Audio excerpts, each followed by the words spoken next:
You step quietly into the dim courtyard of a Qing Dynasty estate, where lanterns swing lazily in the evening breeze. The smell of ink and sandalwood clings softly to the air, mingling with the faint sweetness of jasmine that has somehow survived the day's heat. A gentle warning drifts to you, almost as if whispered by the shadows themselves. You probably won't make it through this day without feeling thoroughly unproductive, but that's okay. Lean back, adjust your pillow, and maybe grab a cup of tea if you like that sort of thing, because tonight we're wandering through centuries of quiet, meticulous creativity. Before we stroll too far, let me invite you, gently, not aggressively, to like and subscribe. It helps this little journey keep flowing, and you can even leave a comment telling me where you are and what time it is there.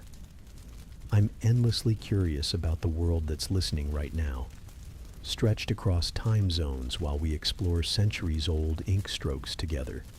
Now let's ease into tonight's journey. You walk along the wooden verandas, noting the faint scratches of fans resting against latticed windows. Each fan, small enough to fit in a hand, carries painted messages so delicate you might think a spider's silk did the work.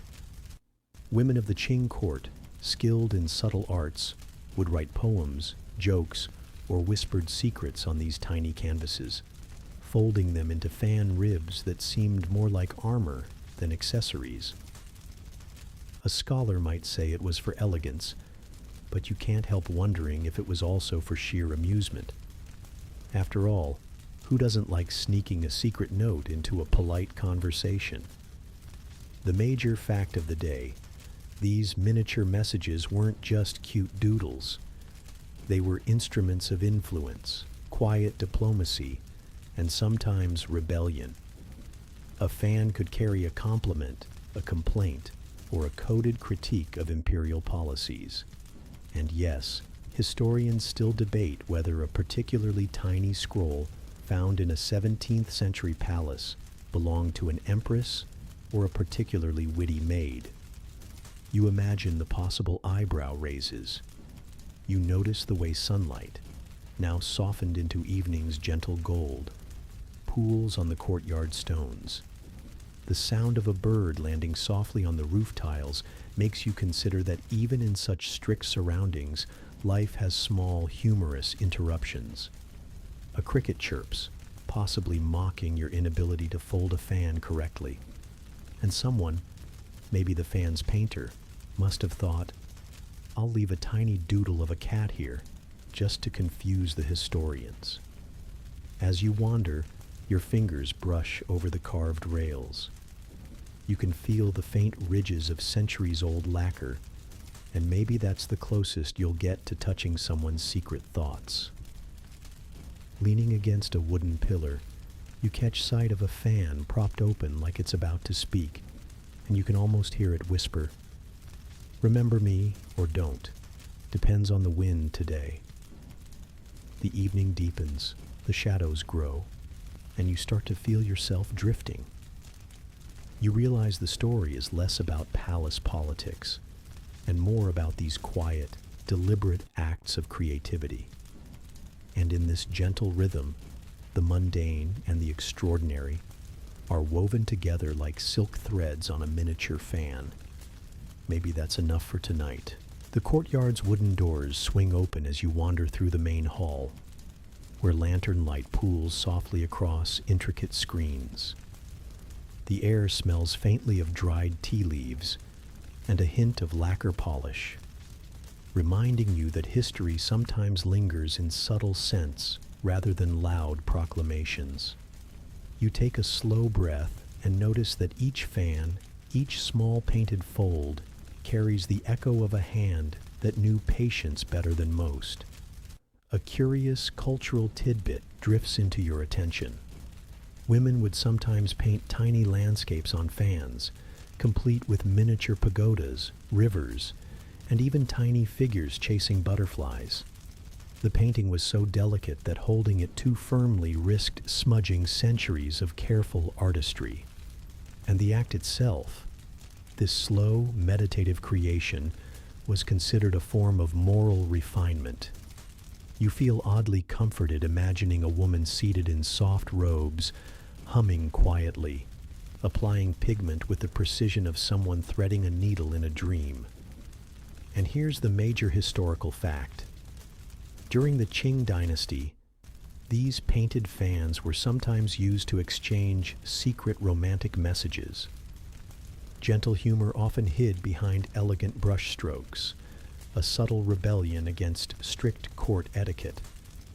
Think of it as the 17th century equivalent of texting with emoji, only much slower and with a slightly higher risk of being caught. Historians still debate whether some of the more elaborate fans were truly secret messages or just elaborate exercises in boredom, though you suspect a bit of both. As you walk past the low tables, you notice a tray of dried fruits, their colors muted but comforting, almost like a painter's palette that has lost some saturation over time.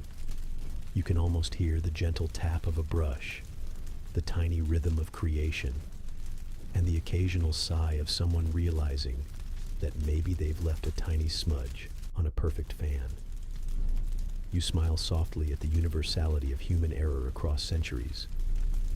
Some things never change, apparently, not even in imperial China. In the far corner, a window catches the last glow of sunset, and you see a fan propped against the sill, a miniature message on delicate rice paper peeking out like it wants to share a secret. You imagine yourself reading it aloud in a whisper. Do not tell anyone, but I think the garden gnome is judging us. You chuckle quietly, but of course it's more a polite smile than a full laugh, because you're supposed to be relaxed now, not too alert. This is a space for slow wonder, not high excitement.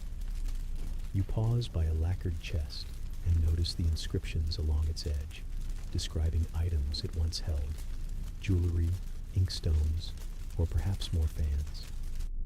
The minor ironies of history strike you gently. Something considered mundane at the time now seems astonishingly precious. And in a way, you feel linked to that quiet artistry, a distant witness to the tiny revolutions painted onto thin leaves. The evening deepens further, lanterns swaying like sleepy sentinels, and you feel the story unfolding like a fan itself, one delicate fold after another.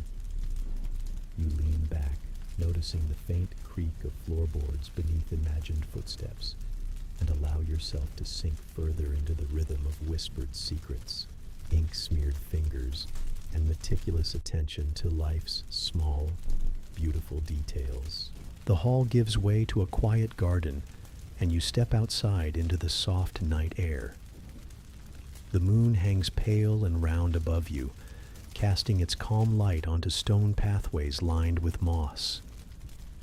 You hear the faint rustle of leaves, and for a moment, it feels like time has forgotten to move forward. Maybe you'll be stuck in this garden forever, but if so, at least it's comfortable, like falling asleep at your desk, but without the neck pain. You stroll toward a carved stone bench where a fan rests, open and still, like a guest who left in a hurry. Painted across its surface is a miniature mountain scene, so detailed you almost want to squint. A little bridge stretches across a river, and if you lean in close enough, you can see two figures carrying baskets, painted so small they could be ants with hats. You smile at the absurd patience required for this. Somewhere, someone decided, yes, this needs to be so tiny that no one will notice, but I'll do it anyway. That's dedication, or maybe just boredom. Here's today's major historical fact. During the Qing Dynasty, fan painting wasn't simply a pastime, it was part of a larger cultural expectation. Women of the elite were taught not only to sew, recite poetry, and play music, but also to paint. The fan, being both practical and ornamental, became the perfect outlet. A canvas that doubled as an accessory, like the world's earliest multi-tool, if your multi-tool could also be mistaken for perfume. A curious tidbit slips into view. Some women painted invisible ink messages onto their fans, revealed only in candlelight. Imagine leaning in during a gathering, pretending to admire a pretty flower, only to find a secret poem glowing faintly in the flicker. You think about how many awkward encounters could have been avoided if modern texting required candlelight. Accidental late-night messages would be far less common. Historians still debate whether these invisible messages were widely practiced or just anecdotal legend. No one seems entirely sure if candle poetry fans were an everyday thing, or just the wishful thinking of a poet desperate for more mystery in their sources. Either way, the image is too charming to ignore.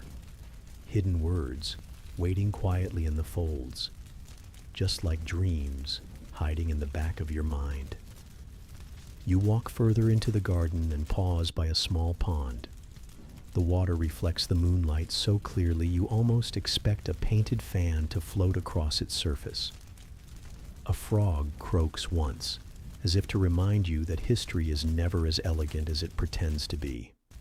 Somewhere, a servant probably tripped, spilled tea, and ruined a perfectly painted fan, proving once again that human clumsiness is eternal. Your shoulders relax as you sink deeper into this quiet scene. You feel the air cooling slightly, carrying the scent of damp stone and faint smoke from a nearby brazier. Each detail, the soft crunch of gravel, the brush of silk robes, adds another fold to the story. And you find yourself thinking, maybe the fans weren't only messages, but lullabies in disguise. Gentle folds of painted silence, carrying whispers into the night. Past the pond, a narrow corridor leads you into another courtyard. This one is smaller, more private, with paper lanterns swaying like slow thoughts.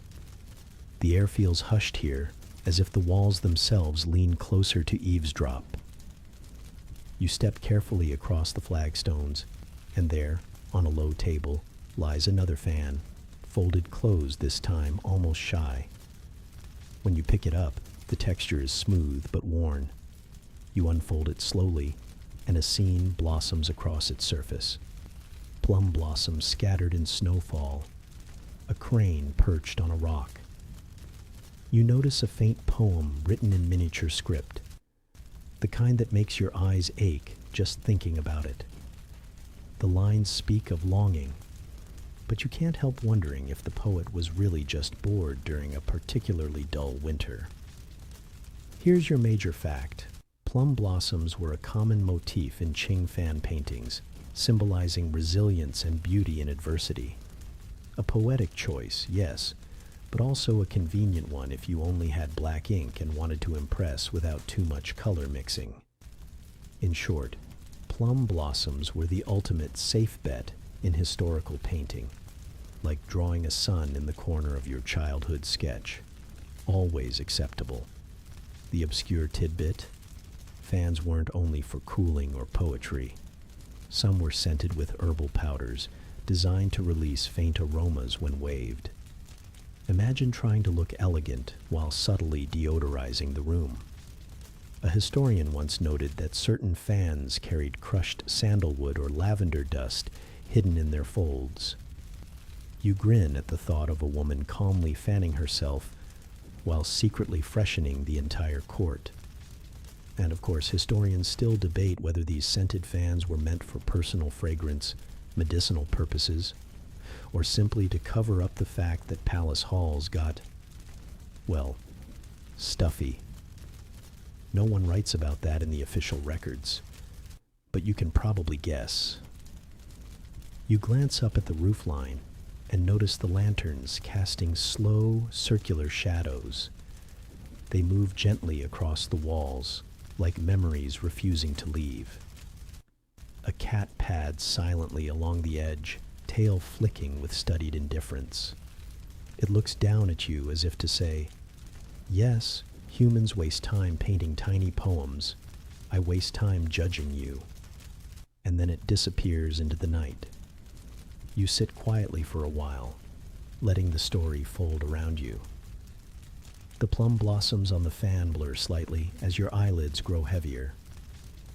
The courtyard feels like it's breathing with you. Inhale, exhale, lantern sway, cricket chirp. You're not rushing, and you don't need to. History has waited hundreds of years to be told like this. It can wait a few more moments while you rest. You move slowly into another wing of the residence, where carved lattice screens filter the moonlight into delicate patterns across the floor. Each step feels cushioned by the silence. The faint hum of insects drifts in from outside, blending with the creak of wooden beams that have held their place for centuries.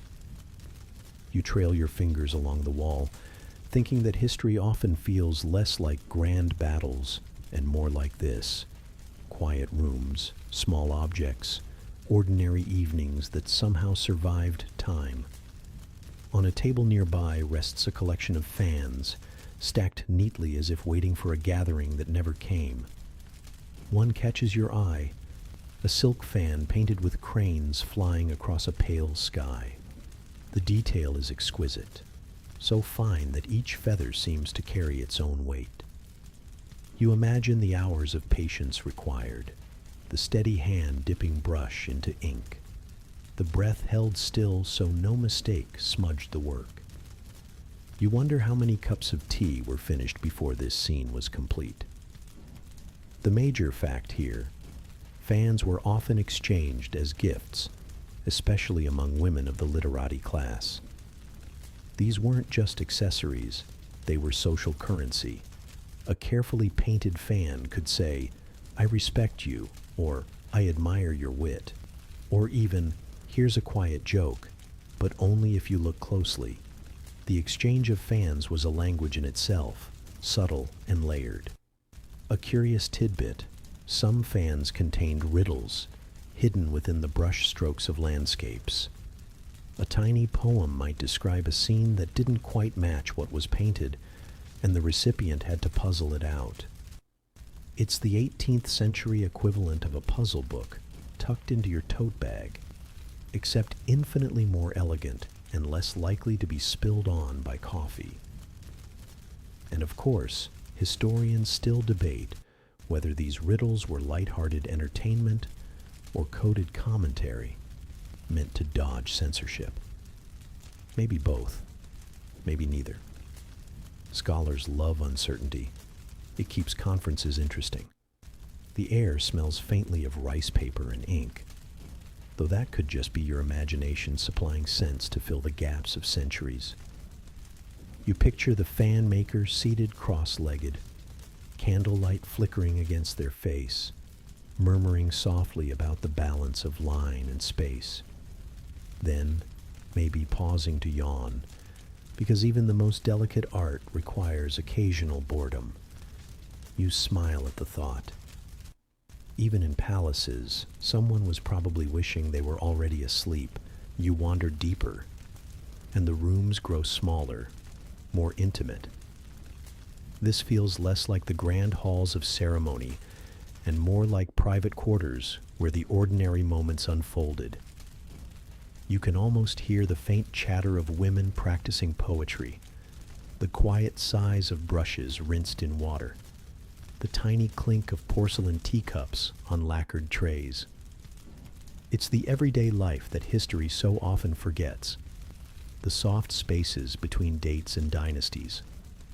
On a narrow table sits another folded fan, this one painted with bamboo swaying in an invisible wind.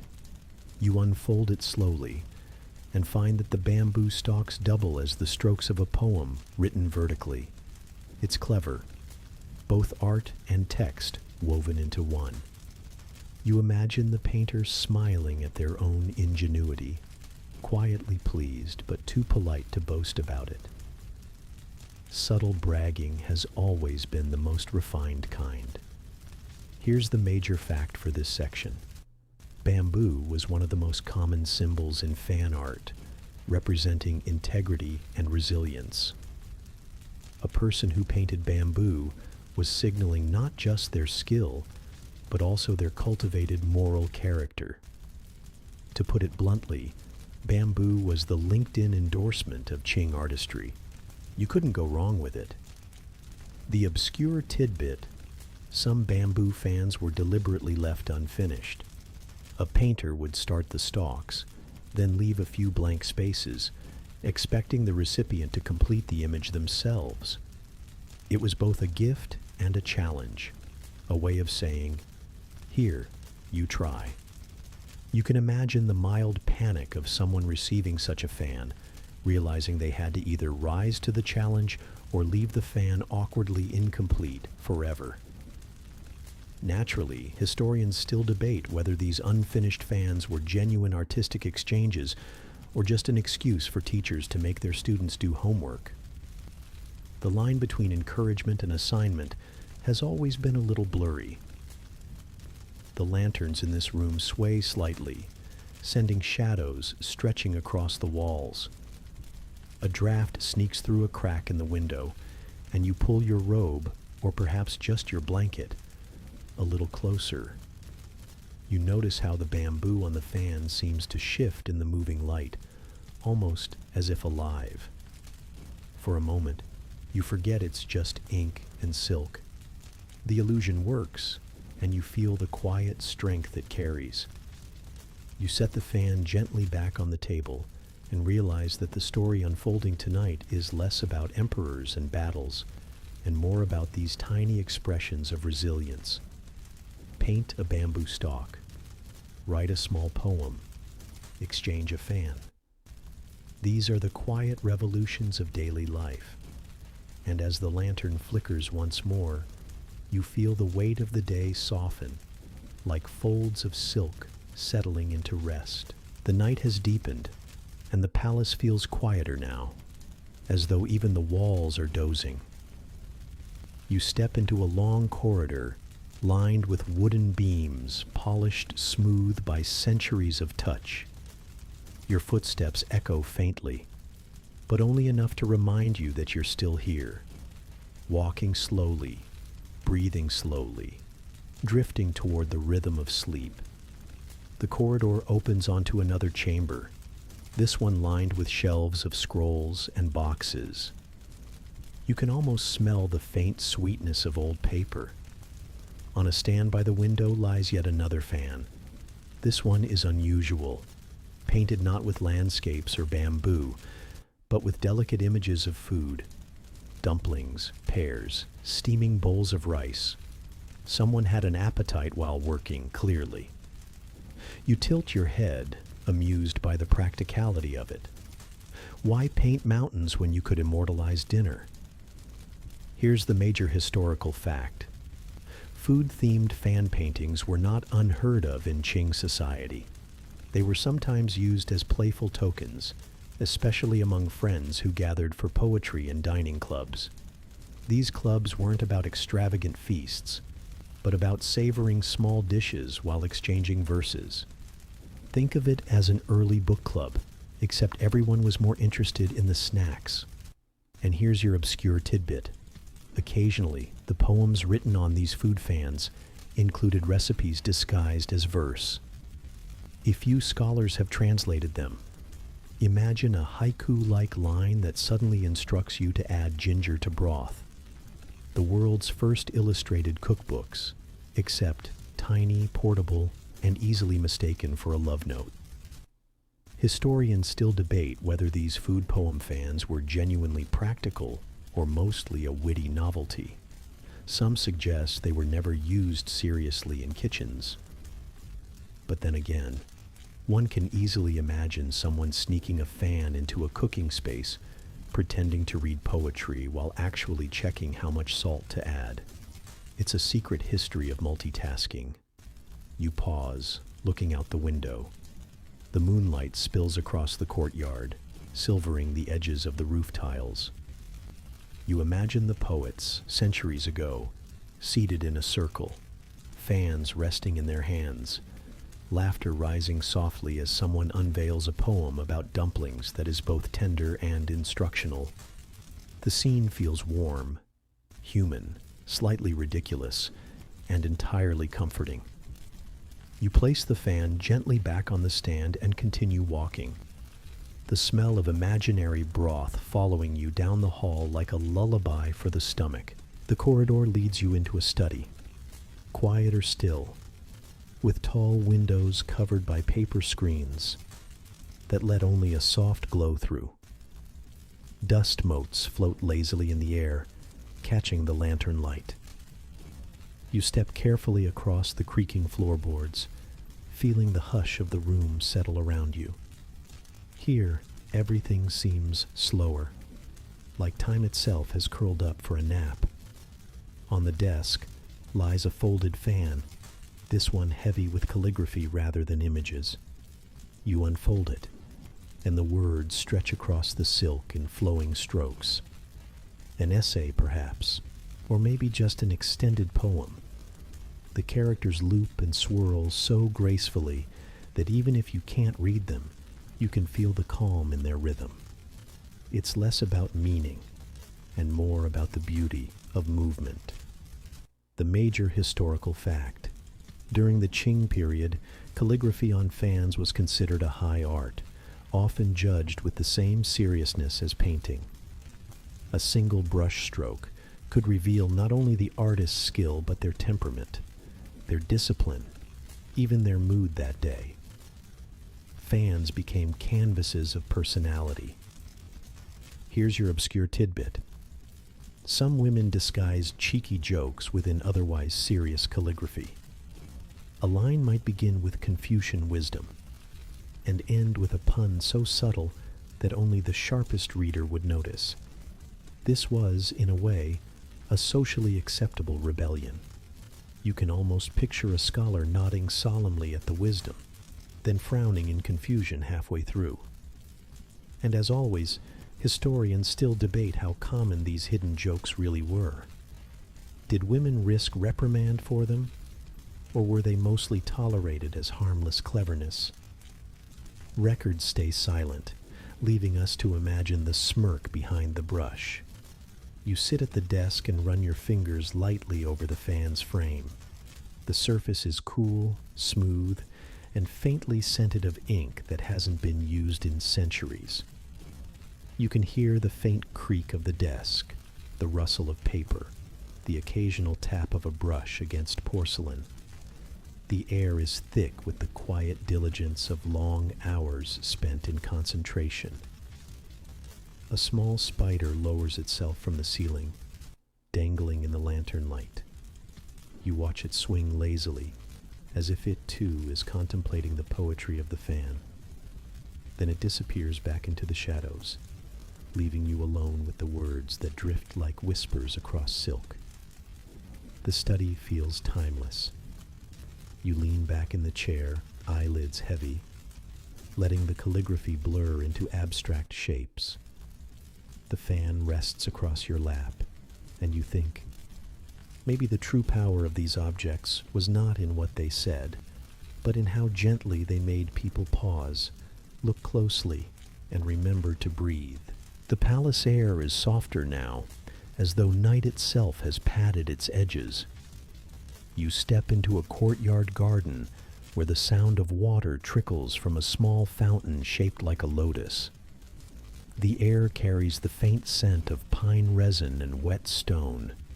Somewhere nearby, a cricket insists on being the night's soloist. On a stone bench rests another folded fan. This one is painted with a scene of travelers on a winding road, tiny horses, even tinier luggage, and a sky painted with more enthusiasm than skill. You unfold it slowly, and the image expands like a miniature journey. Historical fact. Travel was a common motif in Qing fan art. Fans with painted caravans, boats, and even imaginary landscapes gave owners a sense of mobility, a dream of elsewhere, in times when most lives stayed tethered to the same courtyard walls. A painted fan was cheaper than an actual vacation, though admittedly less refreshing. Obscure tidbit: some women painted roads that led to nowhere, trails ending in clouds, rivers dissolving into blank silk. Scholars wonder whether these were metaphors for longing, or just clever ways of filling space without committing to perspective. Maybe it was both: art and quiet rebellion hiding behind watercolor. Historians still debate whether these unfinished journeys were deliberate symbols or simply whimsical mistakes. Either way, they left room for the imagination. You sit on the bench, letting the sound of water and the imagined road guide your thoughts. The painted horses almost seem to move under your gaze, plodding along as if carrying you to some distant, drowsy horizon. For a moment, you wonder if the fan itself is a doorway, a paper-thin passport into a softer, slower world. You fold it closed, keeping the journey unfinished, as all good bedtime stories should be. You step through another low archway, and the atmosphere shifts again. This room is smaller, quieter, lined with wooden chests and lacquered boxes. It feels almost like storage, but elegant, deliberate storage, the kind that whispers secrets instead of hiding them. Inside one open chest lies a fan that looks different from all the others. Its ribs are carved from sandalwood, intricate with tiny floral patterns. You lift it carefully, and a faint fragrance rises, the scent of the wood itself, still clinging after centuries. Historical fact: sandalwood fans were prized in Qing society, not only for their scent, but for their cooling properties. When opened, they released a subtle fragrance believed to calm the nerves, making them both practical and luxurious. A kind of ancient aromatherapy diffuser, except portable and much more beautiful. Obscure tidbit: some sandalwood fans had hidden compartments carved into their frames, just large enough to hold a slip of paper. These secret notes could carry love poems, instructions, or even gossip, folded away so neatly that no casual observer would notice. You can almost imagine someone dramatically opening a fan to fan themselves, while quietly passing on palace news. Historians still debate how widespread these hidden note fans were. Were they common tools for secret communication, or just luxury novelties for the wealthy few? Either way, the possibility of whispers carved into wood lingers like perfume in the air. You hold the fan close, inhaling the faint aroma.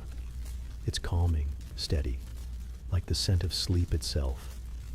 You close your eyes for a moment, and in the darkness behind your lids, you can picture women seated in a shaded pavilion, each holding one of these fragrant fans, their laughter floating on the summer air, their secrets tucked away in sandalwood ribs. The room grows quieter. You replace the fan gently, almost reluctantly, and step back. The fragrance trails you as you leave, a reminder that sometimes history isn't remembered through words or battles, but through something as delicate as a lingering scent. The palace seems endless, each doorway opening onto yet another small world. You walk into a pavilion where the air feels lighter, touched by a faint breeze drifting through latticed windows. Candles glow faintly, their light trembling, as though even fire is ready for sleep. Resting on a lacquered stand is a fan with ivory ribs, its surface painted with a night sky. Tiny stars dot the silk, uneven and whimsical, as though the artist had no telescope but plenty of imagination. Some stars form patterns you don't recognize, constellations invented for someone's private mythology. Historical fact: in the Qing Dynasty, astronomy fascinated both scholars and casual poets. Fans painted with imagined heavens were not unusual, though accuracy wasn't really the point. What mattered was mood, the stars above as symbols of time, fate, or perhaps just a pretty excuse to use silver ink. Obscure tidbit. There are records of women naming their own constellations, patterns that never made it into official star charts. One fan described the kettle of sorrow, another, the fish that refused the net. These were private skies, mapped not by emperors or astronomers, but by people who simply looked up and saw their own stories. Historians still debate whether these alternate constellations were acts of quiet creativity or subtle critiques of official knowledge. Either way, the fans survived, carrying skies both real and imagined. You tilt the fan, watching how the silver flecks catch the candlelight. It almost feels like holding the night in your hands. You wonder if the stars above this very palace once matched these painted ones, or if the painter simply decided that reality was negotiable. Either way, the fan is calm, dreamy, and far easier to read than an astronomy textbook. You place it back gently, letting the stars fade into darkness while the crickets outside continue their nightly concert. The next room is wide and airy, lined with long scrolls hung against the walls. The scrolls show gardens, pavilions, and streams, but all in faint ink, so pale they seem more memory than landscape. Against one scroll sits a small table, and on that table lies a folded fan, its silk painted with bamboo. The bamboo looks simple, a few strokes of black ink bending gracefully, but the simplicity feels deliberate, as though every brushstroke had to earn its place. You open the fan slowly, and the bamboo seems to sway in the faint draft of the room. Historical fact. Bamboo was one of the most popular subjects for fan painting in the Qing Dynasty, admired as a symbol of resilience and moral strength. Its hollow stems suggested humility, while its ability to bend without breaking made it a quiet metaphor for endurance. Obscure tidbit. Some fans depicted bamboo with tiny inscriptions hidden among the leaves. Lines of poetry so small you could miss them unless you leaned in very close. A few of these poems teased the viewer, with phrases like, "Look harder," or "You missed a leaf." A gentle prank, centuries old. Historians still debate whether these playful inscriptions were acts of mischief or simply exercises in miniature calligraphy. Either way, they left behind a record of humor tucked into solemn art. You imagine someone centuries ago unfolding a bamboo fan during a hot afternoon, and suddenly realizing a poem had been hiding there all along. It's the kind of discovery that makes a small day feel larger. You fold the fan back, returning it to the table. The bamboo bends gracefully into silence, leaving you with the thought that sometimes strength looks like softness, and endurance can be as quiet as ink on silk. The palace corridors grow quieter with each step, as though you're moving deeper into a dream. You arrive at a side chamber where the floor is scattered with cushions, the kind meant for long, meandering conversations. A low table stands in the center, and upon it rests a fan unlike the others. This one is painted not with landscapes or symbols, but with cats. Dozens of them. Some are curled in sleep, others are mid-pounce. One is suspiciously staring out as though it knows you're watching. The artist clearly liked cats, or perhaps just wanted to immortalize the palace strays. Historical fact. Pets, particularly cats, were common in Qing households, often appreciated for their ability to catch mice, but also admired for their aloof companionship. Paintings of cats were thought to bring good luck and symbolize longevity. Obscure tidbit. A few women slipped coded jokes into their cat paintings. Tiny mice drawn just out of reach, or cats whose eyes resembled famous officials. Imagine unfolding a fan and realizing your pet tabby was secretly criticizing the government. Historians still debate whether these feline images were playful or political, but either way, they remain among the most charming motifs.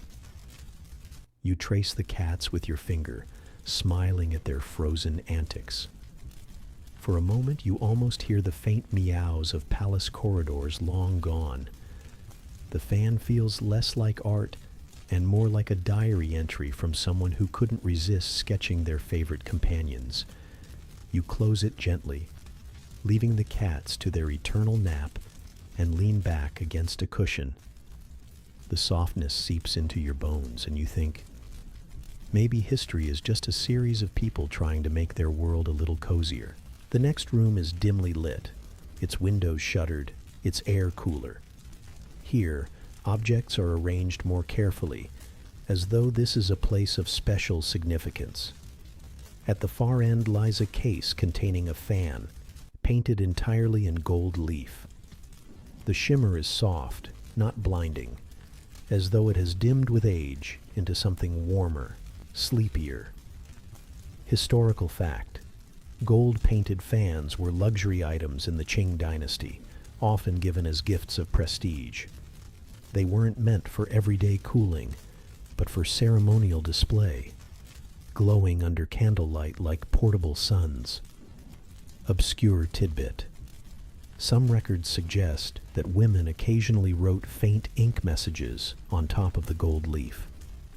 Messages that could only be seen when held at a certain angle. This made the fan both dazzling and secretive, a paradox of brilliance and concealment. Historians still debate whether these golden fans were truly practical gifts or more symbolic, intended to honor rather than to use. After all, nothing says "I respect you" quite like handing over something completely impractical but undeniably shiny. You tilt your head, watching the faint gleam. The gold catches what little light the room offers, glowing like the last embers of a fire. You picture a gathering centuries ago, courtiers holding golden fans, trying to look dignified while probably wishing for something less heavy and more breezy. You step closer, and for a moment your reflection flickers faintly in the sheen, as though the fan is quietly absorbing one more face into its long history. You smile softly at the thought, then leave it resting where it belongs, glowing gently like a nightlight for the centuries. The palace feels almost emptied of sound now, as if it too has drifted into slumber. You step into the last chamber, a small circular room with high ceilings that hold the faint echo of your steps. In the center rests one final fan, laid carefully on a silk cushion. This fan is plain at first glance. No gold, no cats, no bamboo forests. Just pale silk stretched across slender ribs. But when you tilt it, you notice faint lines drawn so lightly they almost disappear. Flowers, dozens of them, barely there, as though the artist whispered them into existence instead of painting them. Historical fact: minimalism in Qing fan art was rare but valued. A nearly blank fan with the gentlest strokes was a mark of restraint, a quiet refusal to clutter. It suggested the artist had nothing to prove, and everything to withhold. Obscure tidbit: some nearly blank fans carried hidden ink, paintings made with solutions that revealed themselves only under candle flame. To most eyes they looked empty, but tilt them into firelight, and suddenly the blossoms glowed. A secret garden visible only to those patient enough to wait. Historians still debate how widespread these invisible inks were, and whether they were true innovations or just happy accidents of chemistry. But even the possibility makes this fan feel alive, waiting for a flame that may never come again. You sit beside it, letting your breathing slow. The fan looks like silence made visible, an object that carries the weight of centuries without raising its voice. You don't unfold it. You don't need to. Some stories are best left resting, like this one, and now the palace grows dim. The corridors you walked are folding themselves away, like silk being smoothed after a long evening. The faint scent of sandalwood fades, the silver stars on painted silk dim. The cats curl into their endless nap. Everything you touched, everything you imagined, softens into background, a hush that belongs more to memory than to the present. You lean back, perhaps still seated beside that almost blank fan.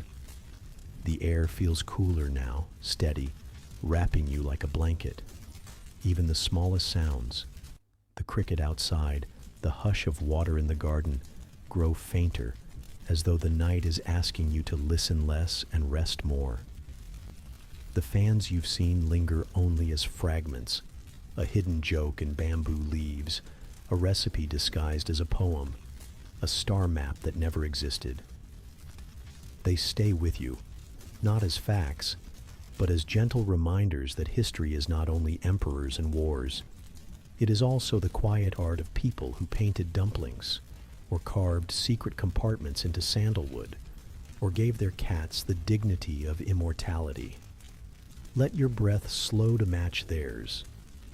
Imagine the women who once painted these fans also leaning back at the end of the day, brush rinsed, silk drying, laughter softening into silence. Their world was different, yes, but their need for small comforts, small jokes, and small beauty was the same. The palace fades now. The lamps go out one by one. The corridors vanish behind you, and you find yourself holding nothing but calm, as though the fans have folded themselves into your hands and then disappeared, leaving only their cool breath against your skin. Rest here. Let the story slip away. The night has already unfolded for you. The desert opens in front of you, wide and shimmering, the horizon wavering as if the world itself is tired. You walk slowly, your sandals pressing into warm sand, your ears filled with the sound of wind brushing across endless dunes. Somewhere in the distance, bells jingle softly. They belong to camels, long-necked silhouettes swaying under the weight of something unusual, gold. So much gold that it glitters even under the sun's lazy glare.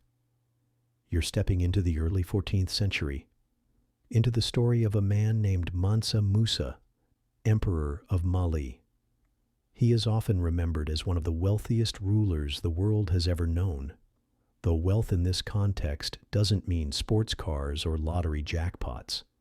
It means hundreds of camels laden with golden dust, coins, and ornaments, enough to tilt the economy of entire regions. Not bad for a travel souvenir. Historical fact: in 1324, Mansa Musa set out on a pilgrimage to Mecca. It was a journey that stretched across Africa and the Middle East, and he didn't travel light. Reports say he brought thousands of attendants, soldiers, and officials, along with around 100 camels carrying gold. The sight must have been dazzling, but also, you suspect, slightly impractical. Imagine the paperwork. Obscure tidbit. Some chronicles claim that he gave away so much gold in Cairo that the value of the metal actually dropped for years afterward. It was, in a way, the most expensive generosity problem in history, a kind of ancient economic whoops. Historians still debate how exaggerated these numbers were. Was it really 100 camels? Or did storytellers double the figures to impress their audiences? The truth drifts somewhere in the sand, sparkling faintly but never entirely clear. You pause at the edge of the caravan, the desert heat pressing gently against your shoulders. The bells jingle again, and for a moment you think, if wealth could hum a lullaby, this is how it would sound. You probably won't make it through this day. But that's fine. It's not meant to be finished. Just like this story, it's meant to drift you gently into rest. So take a breath, lean back, and if you haven't already, consider liking and subscribing to this sleepy corner of history. Leave a comment too. Tell us where in the world you're listening from and what time it is for you right now. Now, let's ease into tonight's journey. The caravan stretches farther than your eyes can follow, winding through sand like a slow, deliberate river.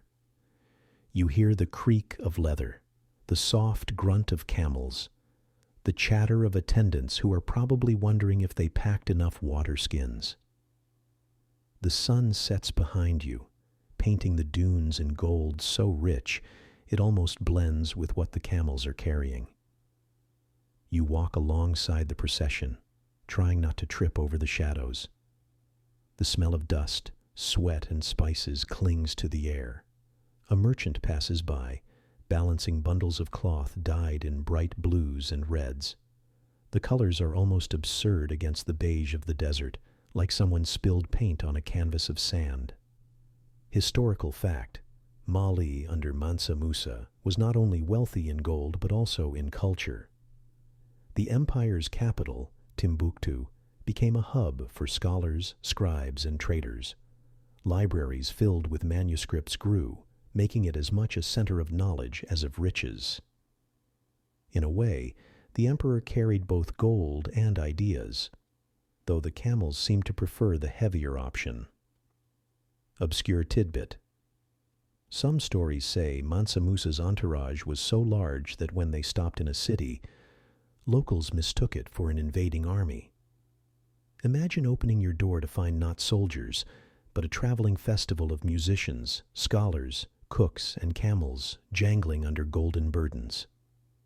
Probably overwhelming, but excellent for tourism. Historians still debate the exact size of his entourage. Some accounts claim tens of thousands of people traveled with him. Others insist it was far smaller. The truth, like the desert horizon, shifts depending on where you stand. As night falls, you hear the hum of voices settling into camp.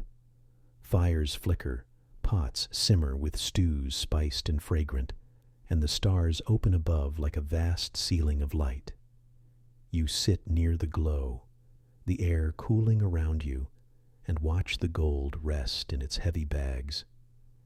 It shines faintly in the firelight, a reminder that sometimes history is both weight and wonder.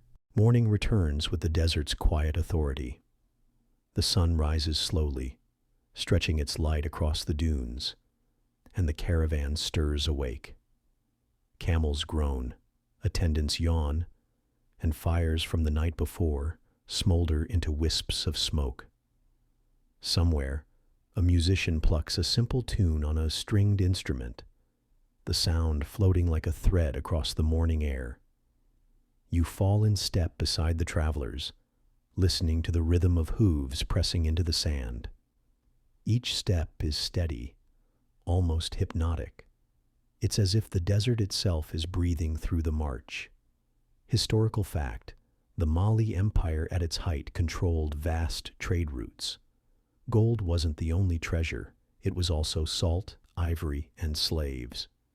These commodities moved across Africa, linking distant markets from the Sahara to the Mediterranean. Mali's wealth wasn't accidental.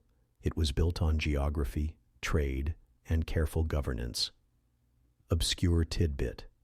Some accounts suggest that Mansa Musa's generosity during his journey wasn't entirely about kindness. It was also political theater, an emperor demonstrating that Mali wasn't just another kingdom on the map, but a power so wealthy it could bend economies with a wave of its hand. A gold-dusted performance, if you like. Historians argue over whether Musa intended to disrupt local economies or if it was just an unintended side effect of giving too much too freely. Either way, Cairo, Damascus, and Mecca all felt the ripples of his pilgrimage. The caravan presses onward, You watch a camel's neck sway gently, its ears flicking at flies.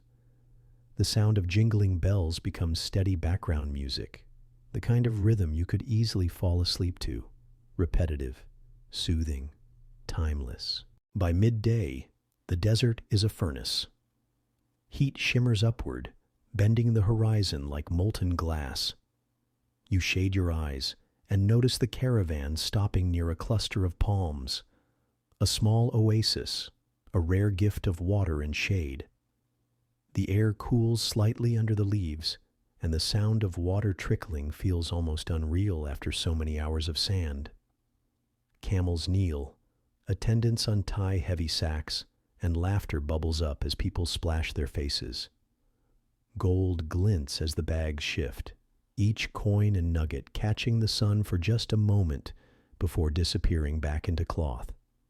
Historical fact: Musa's pilgrimage wasn't only about devotion, it was also about diplomacy. Along the way, he met rulers, merchants, and scholars, building relationships that stretched Mali's influence far beyond Africa. His journey was both spiritual and political, a bridge between worlds.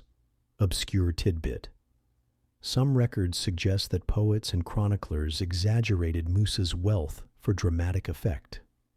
After all, tales of a ruler so rich he destabilized economies made for better storytelling. Whether or not every detail is true, the legend itself carried weight. So much that maps of the 14th century often depicted Mali with a golden crown and scepter, a symbol of unmatched riches. Historians still wonder, where does truth end and myth begin? Was Musa's caravan truly glittering across the desert, or was it polished brighter by centuries of retelling? At the oasis, you lie back on the sand, listening to the trickle of water, the laughter of travelers, and the low hum of desert insects. The heat still presses on you, but in the shade, it feels less like a burden and more like a blanket. The world quiets, gold glints, and your eyelids grow heavier. Evening settles over the desert like a soft quilt. The caravan moves again, shadows stretching long and thin across the sand. The light turns golden, then amber, then a sleepy shade of blue. You hear the steady crunch of footsteps, the murmurs of tired voices, and somewhere far off, the faint cry of a night bird. The desert cools quickly, and you pull your cloak tighter. A camel exhales a warm breath that clouds into the cooling air, almost like a sigh of relief. The stars begin their slow unveiling. First one, then two, then suddenly 1,000 pinpricks scattered across the dark. Historical fact: Musa's journey to Mecca wasn't only famous for gold, it also sparked an intellectual exchange. He returned to Mali with architects, scholars, and religious leaders.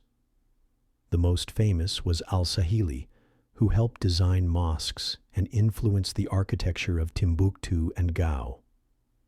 These weren't just buildings, they became symbols of Mali's cultural and spiritual wealth. Obscure tidbit: some travelers wrote that Musa's caravan had storytellers who recited epic poems during rest stops. Imagine trying to sleep while someone is chanting the Mali Empire's greatest hits. It's like history's earliest audiobook, except you can't skip to the relaxing parts. Historians debate whether every story of Musa's lavish gifts was first-hand truth or later exaggeration. But one thing is certain: people remembered. And memory in history is often more powerful than fact. The night deepens. Fires crackle, the stars brighten, and you find yourself drifting to the rhythm of voices fading into silence. Morning comes softly, the air cool, the dunes tinted rose by the rising sun. The caravan stirs again, and breakfast is simple. Bread baked quickly on hot stones, a handful of dates, Maybe tea if someone was thoughtful enough to carry leaves. You chew slowly, listening to the distant bray of camels waking up. The desert, despite its emptiness, feels full. Every grain of sand holds a story. Every breeze carries a whisper of travelers who walked here before you. Historical fact: Musa's wealth came in part from control of salt mines. Those glittering white slabs were nearly as precious as gold. People needed salt not just for taste, but for survival in hot climates and for preserving food. Gold may have made Musa legendary, but salt kept his empire alive. Obscure tidbit: some Arab chroniclers claimed Musa's generosity was so extreme that he casually dropped golden nuggets on the ground. Whether that's true or not, you imagine lucky passers-by years later stumbling upon a coin in the sand. Sort of like a medieval version of finding a dollar in the laundry, except shinier and far less common. Historians still puzzle over exact numbers. How many people? How much gold? How many camels? Some say 60,000 attendants, others fewer. The truth is hidden by time, but the scale was undeniably immense. The day grows warmer, the desert humming with heat. You wipe your brow, glance at the horizon, and see it shimmering, as if the earth itself is swaying. The caravan marches on, steady, calm, endless. By midday, the caravan reaches another market town, little more than a scatter of mud brick houses clinging to the edge of the desert.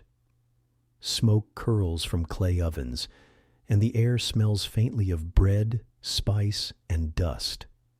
Children run out to watch the golden procession, eyes wide, half in awe and half in disbelief. The townsfolk know what's coming. Mansa Musa never passes quietly.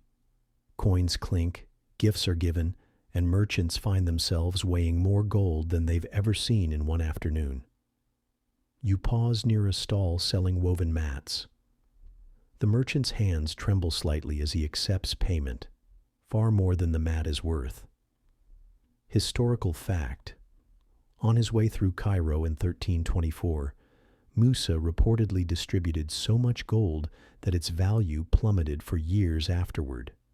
Imagine crashing an economy just by being too generous. A medieval version of oops. Obscure tidbit: local storytellers in Egypt claimed afterward that you could tell when Musa's caravan had passed through a city because everyone suddenly had gold jewelry. Even the cats wore collars that looked suspiciously shiny. Whether true or not, it paints a charming picture of a feline fashion boom. Historians still question the exact extent of the gold inflation. Some argue the disruption lasted a decade. Others say it was only a few years. Either way, Musa left a mark, not just in memory, but in markets. The sun hangs heavy, the market hums with chatter, and you lean against a shaded wall, eyelids drooping to the sound of distant bargaining.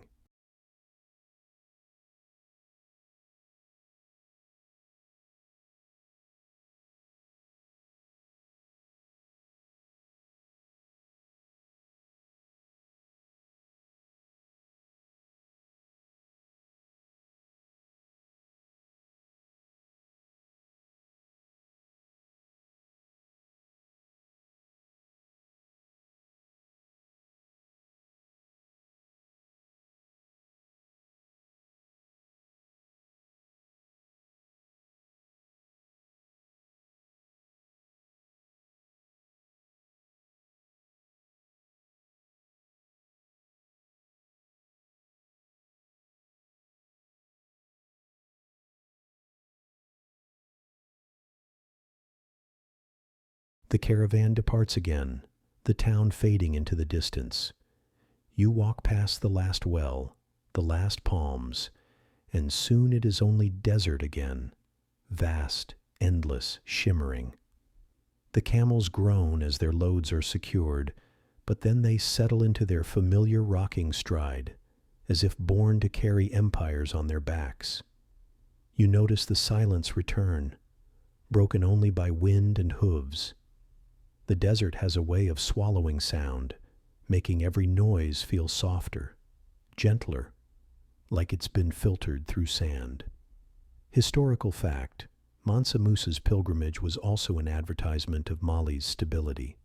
Other rulers began to take Mali seriously as a major power, and cartographers placed Mali prominently on European maps, often illustrating Musa holding a gold nugget. It wasn't just a journey, it was global branding, centuries before social media. Obscure tidbit: some travelers claimed Musa had a personal parasol bearer whose only job was to hold a golden umbrella over the emperor. You picture that poor attendant trudging endlessly through the desert, shading his ruler while silently dreaming of a job with less arm strain. Historians debate whether these details were literal truth or embellishments added later. But either way, they stuck, and sometimes legends shape perception more than facts. The horizon stretches wide, and the heat makes it dance. You blink slowly, lulled by the monotony. Sand, sky, and camel steps blur into one rhythm, a lullaby of movement and silence.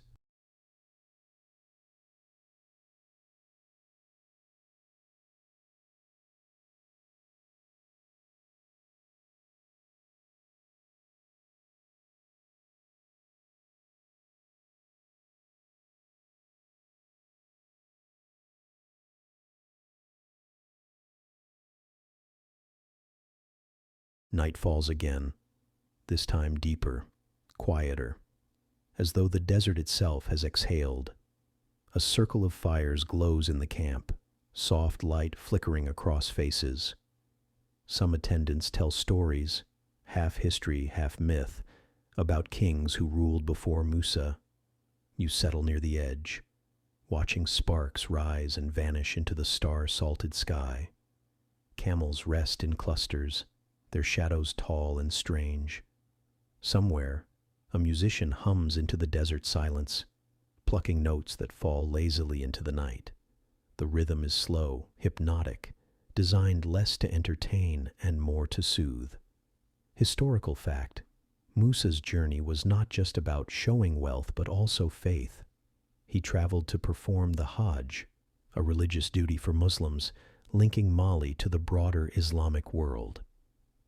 This journey anchored his empire's spiritual identity as much as its economic one. Obscure tidbit: some legends say that Musa was so concerned about piety that he traveled with his own portable mosque, essentially a large tent carried on camelback. It may not have had stained glass or minarets, but it certainly made setting up prayer spaces convenient. Historians disagree whether the traveling mosque was literal or simply a poetic way of saying Musa carried prayer leaders and scholars with him. Either way, the devotion was visible to anyone who looked. The night deepens, the fires dim, and the desert becomes a vast cradle of silence. You rest your head back, lulled by the sense that history is moving slowly, steadily, like the stars above. Morning light spills pale and golden across the sand. The caravan rises, groaning, stretching, shaking off the cool of the night. You walk again, the sand crunching softly beneath your feet, your shadow stretching long behind you. The day feels endless, but not unpleasant. The desert teaches you patience. Step after step, you discover a rhythm that makes even exhaustion feel like meditation. Historical fact: on his return from Mecca, Musa brought back architects who shaped Mali's cities. The Jingwereber Mosque in Timbuktu, built under Musa's patronage, still stands today, a structure of mud and timber that has survived centuries.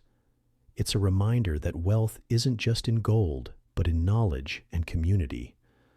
Obscure tidbit: some tales claim Musa gave away so much gold during his journey that he later had to borrow from Egyptian lenders on his way back. Imagine being so rich You accidentally broke an economy, then awkwardly asking for a loan to tide you over.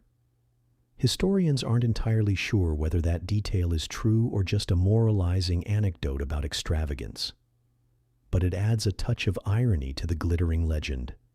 The sun climbs, the dunes ripple in waves of heat, and you lose yourself in the rhythm of the march.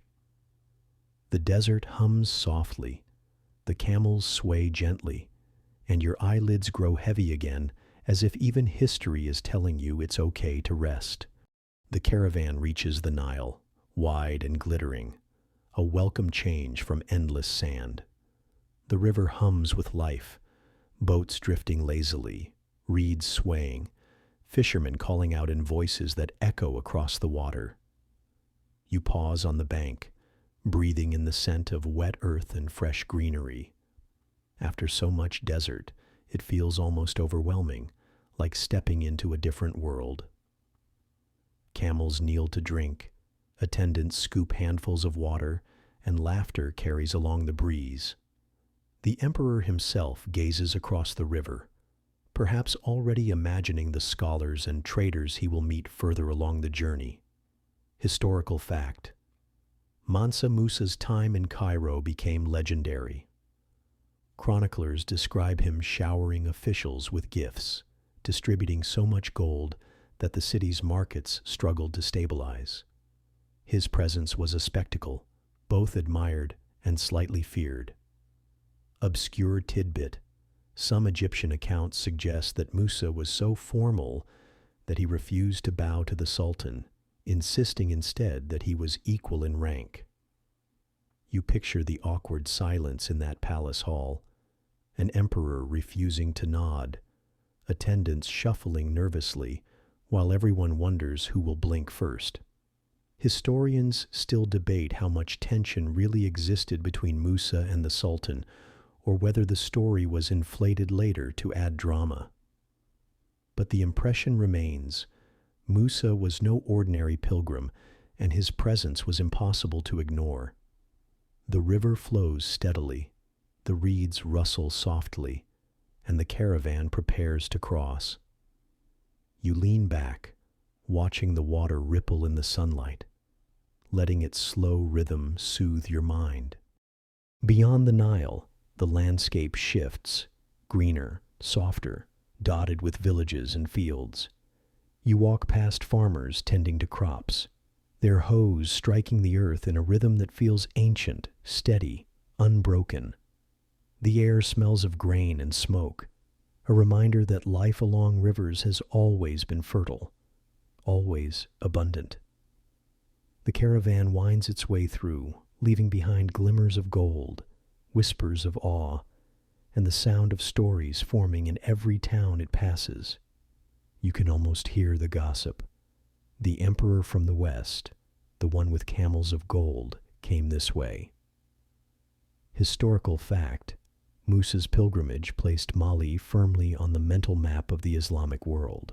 Scholars, merchants, and travelers began to write more about West Africa, weaving Mali into global knowledge networks. It was not just an empire at the edge of the Sahara. It became a recognized center of wealth and learning. Obscure tidbit: some chroniclers hinted that Musa traveled with so much baggage that entire villages had to pause their daily lives just to help unpack. Imagine being a farmer asked to put down your tools for the day so you can help unload somebody else's portable palace. Historians wonder how many of these small details are true. Was every sack of gold really carried in neat rows? Were the attendants always so well organized? Or did the caravan sometimes stumble into chaos, just like any human endeavor? The road stretches on, green fading back to dust in places, dust giving way again to fields. The rhythm of footsteps returns, and you feel the quiet pull of sleep with every steady step. The sun lowers in the sky, stretching shadows across the caravan. You notice small details you may have missed before: a camel swatting lazily at a fly, an attendant carefully adjusting the load, a merchant balancing gold coins on the edge of his palm. Every movement feels deliberate, almost meditative. Somewhere, a child in the caravan giggles, chasing a stray dog that has wandered close to the golden piles. Even in the midst of immense wealth, life continues in quiet, simple rhythms. Historical fact: pilgrimages like Musa's were also opportunities to observe and learn. He and his entourage took careful note of agriculture, trade practices, and architecture in the regions they passed through. Mali benefited not just from gold, but from knowledge brought back from distant lands. Obscure tidbit: a few accounts say Musa's entourage included storytellers who recited histories of Mali to the younger attendants during rest stops. Some stories were factual, some poetic exaggeration, but all contributed to a shared memory of the empire. Historians still debate how organized Musa's caravan truly was. Some say it moved like a military machine. Others describe occasional chaos, camels wandering off, bags tipping over, attendants scrambling. Either way, it was unforgettable. You watch the golden loads sway gently in the late light, the rhythm of travel lulling you into a deeper sense of calm. The desert, the riverbanks, the villages, they all merge into a soft, continuous landscape of movement and memory. Dusk drapes the horizon in shades of rose and violet. The caravan comes to a stop near a small desert settlement, low mud walls glowing warmly in the fading light. Fires flicker outside homes, smoke curling toward the sky. You hear the faint jingle of camel bells mingling with children's laughter. Musa's attendants distribute small gifts, and townspeople peek from doorways, marveling at the gold-laden camels. For the inhabitants, this is both spectacle and story, a moment that will be retold for generations. Historical fact: on his pilgrimage, Musa didn't just give gold for spectacle, he also supported mosques, scholars, and local communities along the way. His generosity had lasting social and religious impact. Obscure tidbit: some chroniclers reported that Musa's generosity included small tokens for animals too. Camels, horses, even dogs were sometimes fed special treats. It wasn't universal, but it's a charming glimpse into a ruler who thought, at least occasionally, of all beings around him. Historians still debate whether these anecdotes are true or simply legends meant to soften the image of a king known for overwhelming wealth. Regardless, the image endures: a king both powerful and unexpectedly thoughtful, moving steadily across the continent with gold, faith, and a quiet sense of purpose. You settle near the edge of the camp, watching the firelight flicker over golden bags. The heat softens, the air cools, and you feel the rhythm of the march pulling you gently toward sleep. Night has fallen completely. The desert stretches endlessly under a canopy of stars, cool and quiet. You walk along the edge of the camp, where fires are low, casting long, sleepy shadows over camels kneeling in the sand. The golden loads rest peacefully, unbothered by the vastness surrounding them.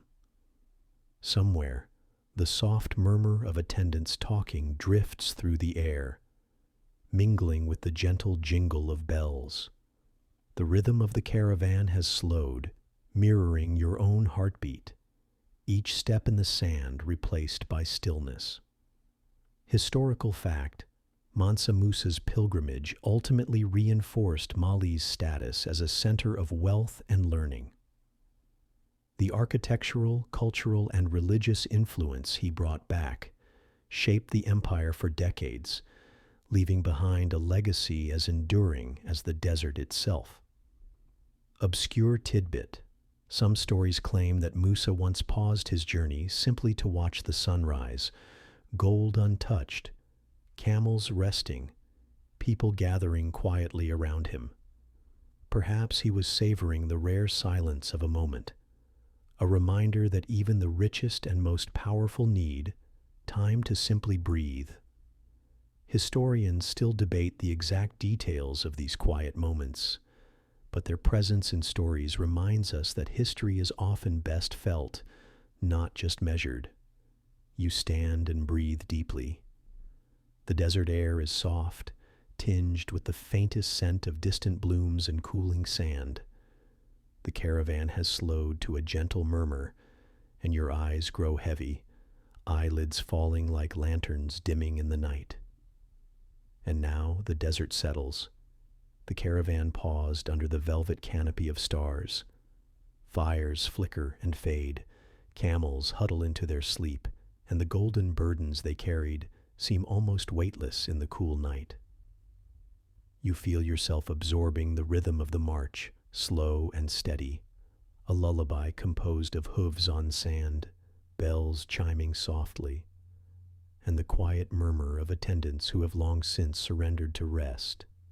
The air smells faintly of spice, sweat, and earth, comforting in its familiarity.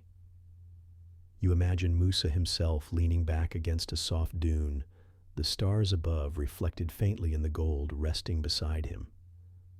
Perhaps he dreams of home, of the libraries of Timbuktu, of scholars reading by candlelight, of camels swaying gently along endless roads. His empire sleeps too, wrapped in the same hush that now enfolds you. The deserts you've crossed, the rivers you've watched, the towns you've glimpsed, all blur together into a soft, continuous tapestry.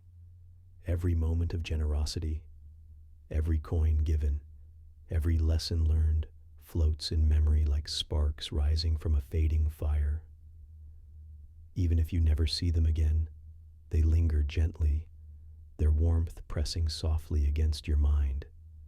Let your own breath slow, matching the pulse of history and the desert alike.